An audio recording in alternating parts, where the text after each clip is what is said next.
On passe à l'exercice 15 du livret. On vous dit que D est la droite dont une équation cartésienne est 2x plus 3y plus 1 égale 0. On vous demande de déterminer le point A d'abscisse 1 de la droite et de déterminer le point B d'ordonnée moins 7 de la droite. Donc déterminer les points, c'est déterminer leurs coordonnées. À chaque fois, il vous manque quelque chose. Pour le point A, vous connaissez son abscisse, il nous manque donc son ordonnée. Pour le point B, on connaît son ordonnée, il nous manque son abscisse. Alors je vous laisse mettre pause pour ceux qui veulent tenter l'exercice sans indication. Pour les autres, on se met d'accord sur la stratégie. Si un point appartient à une droite, c'est que ses coordonnées vont faire marcher l'équation de la droite, vont faire fonctionner cette équation. C'est ce qu'il faut dire en premier. Donc il faut commencer par dire que le point A appartient à la droite, ses coordonnées vont donc vérifier l'équation de la droite. Qu'est-ce que ça veut dire? Ça veut dire que lorsqu'on fait 2 fois l'abscisse du point plus 3 fois son ordonnée plus 1, on doit trouver 0. 2 fois l'abscisse de A plus 3 fois l'ordonnée de A doit faire, plus 1, pardon, doit être égal à 0. On remplace par ce qu'on connaît et ça nous permet de trouver ce qu'il nous manque. Je vous laisse mettre pause et ensuite vérifier avec la correction.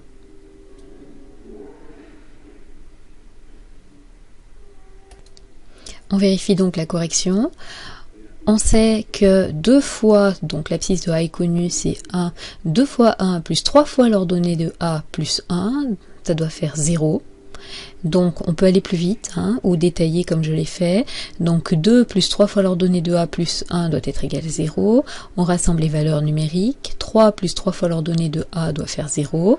Donc 3 fois l'ordonnée de A est égal à moins 3. On a soustrait 3 des deux côtés.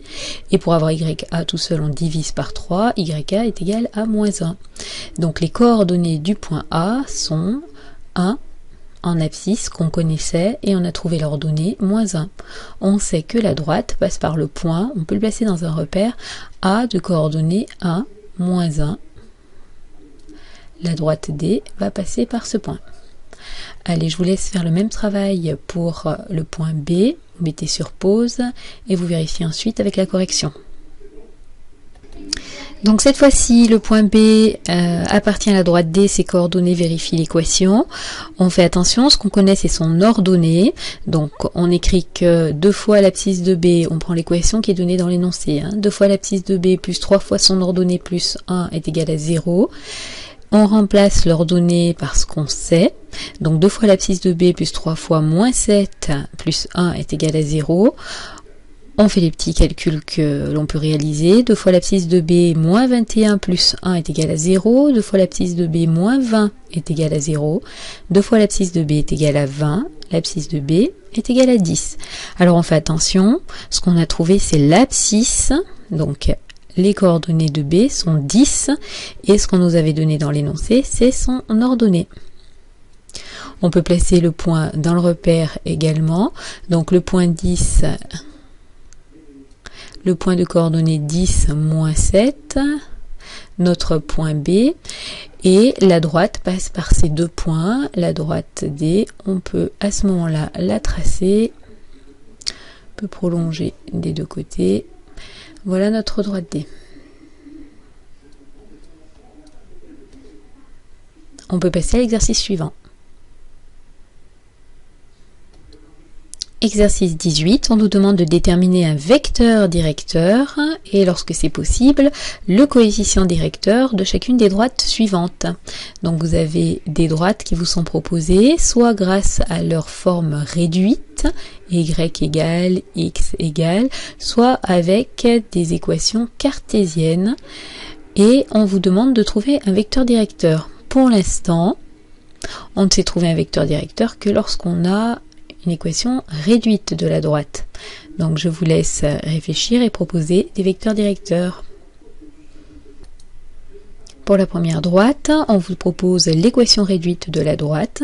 Donc on peut tout d'abord observer tout de suite le coefficient directeur et en déduire à partir de ce coefficient directeur un vecteur directeur grâce au résultat du cours. Je vous laisse, si vous n'avez encore pas écrit la réponse, réfléchir 2 secondes, mais on met sur pause. Donc le coefficient directeur, c'est le nombre qui multiplie x, ici c'est 3. Et un vecteur directeur, on a vu dans la leçon que c'était le vecteur qui avait comme coordonnées, on fait un pas de côté et on monte 3 pour retrouver la droite. Le vecteur de coordonnées 1, 3 est un vecteur directeur qui convient. Il y en a plein d'autres, mais celui-ci fonctionne. Je vous laisse répondre aux questions suivantes.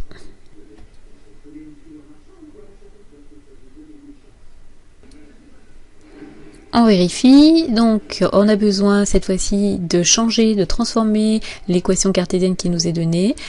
On trouve donc l'équation réduite de la droite, et à partir de cette équation réduite, le nombre qui multiplie x, c'est coefficient directeur, et un vecteur directeur s'obtient en mettant le nombre 1 en haut et la valeur du coefficient directeur en bas.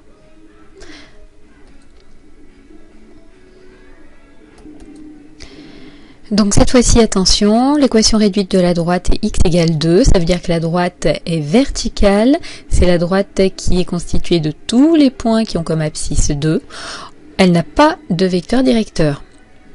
Si on veut, elle n'a pas de coefficient directeur. Si par contre on veut un vecteur directeur, on veut un vecteur qui lui est parallèle, on prend n'importe lequel qui lui serait parallèle.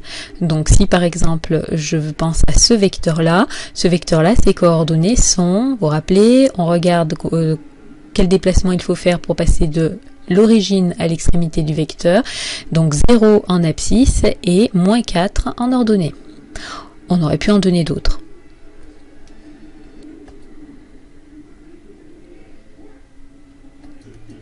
On donne donc l'équation réduite de la droite, qui est y égale 7. Son coefficient directeur, c'est le nombre qui multiplie x. S'il n'y a pas de x, c'est que le nombre qui le multiplie, c'est 0. Et un vecteur directeur, donc la droite, vous devez avoir en tête qu'elle est cette fois-ci horizontale, quand elle est l'équation y égale un nombre. Un vecteur directeur, un vecteur qui lui est parallèle, il y en a plein. On peut par exemple prendre le vecteur qui a comme coordonnée 1, 0. On finit avec l'exercice 130. On vous demande si le point A, dont les coordonnées sont 2, moins 1, appartient ou non à la droite D, dont une équation cartésienne est 4x plus 3y plus 5 égale à 0.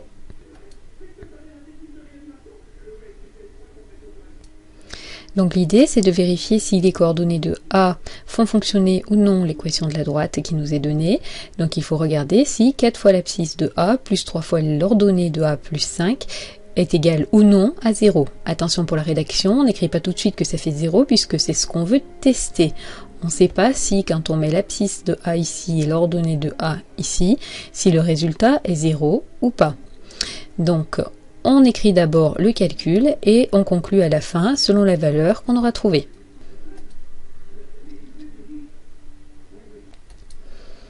En faisant le calcul, on obtient 4 fois 2 plus 3 fois moins 1 plus 5, 8, moins 3 plus 5, 10. Ce n'est pas égal à 0. Le point A n'a pas ses coordonnées qui vérifient l'équation de la droite. Il n'appartient pas à la droite. Alors on peut vérifier graphiquement, c'est ce qu'on a trouvé cohérent. En bonus, si on voulait tracer la droite D dans un repère, une équation cartésienne, on n'en a pas l'habitude, ce n'est pas pratique pour tracer la droite. On cherche donc l'équation réduite de la droite D. Une fois qu'on a l'équation réduite, on trouve 2 points de la droite, on choisit l'abscisse qu'on veut, on calcule l'ordonnée et on peut tracer cette droite. Dans un repère, on s'aperçoit que ce qu'on a trouvé est cohérent.